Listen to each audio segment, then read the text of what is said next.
Welcome to ഐ+ daily current affairs. ഇന്ന് 2026 ഫെബ്രുവരി 24. ഇന്നത്തെ പ്രധാന ആനുകാലിക സംഭവങ്ങൾ നോക്കാം. ഇന്ത്യൻ മണിപ്പൂരി ഭാഷാ ചിത്രമായ ബൂം മികച്ച കുട്ടികളുടെ കുടുംബത്തിൻ്റെയും ചിത്രത്തിനുള്ള ബാഫ്റ്റ അവാർഡ് നേടി. ഇന്ത്യൻ സിനിമയെ സംബന്ധിച്ച് വലിയ നേട്ടമാണിത്. ലക്ഷ്മിപ്രിയ ദേവിയാണ് ഈ സിനിമ സംവിധാനം ചെയ്തത്.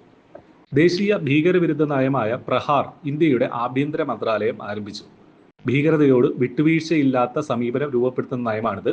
പ്രതിരോധം, ഇന്റലിജൻസ്, നേതൃത്വത്തിലുള്ള ഏകോപനം, വേഗത്തിലുള്ള പ്രതികരണം, സാങ്കേതിക നവീകരണം തുടങ്ങിയവയിൽ ശ്രദ്ധ കേന്ദ്രീകരിക്കുന്ന നയമാണിത്. മഹാരാഷ്ട്രയിലെ 475 വർഷം പഴക്കമുള്ള our lady of grace cathedral 2025 സാംസ്കാരിക പൈതൃക സംരക്ഷണത്തിനുള്ള യുനെസ്കോ ഏഷ്യ പസഫിക് അവാർഡുകളിൽ മെറിറ്റ് അവാർഡ് നേടി. 16-ാം നൂറ്റാണ്ടിൽ കല്ലും മണ്ണും ഉപയോഗിച്ച് നിർമ്മിച്ച പാബ്ഡി ഗ്രാമത്തിലെ പോർച്ചുഗീസ് കാലഘട്ടത്തിലെ കത്തീഡ്രൽ ആർക്കിടെക്ട് ഐൻസ്ലി ലൂയിസിന്റെ നേതൃത്വത്തിൽ 4.5 കോടി രൂപയുടെ കമ്മ്യൂണിറ്റി ഫണ്ട് ചെയ്ത സംരക്ഷണ പദ്ധതിയിലൂടെയാണ് പുനഃസ്ഥാപിച്ചത്.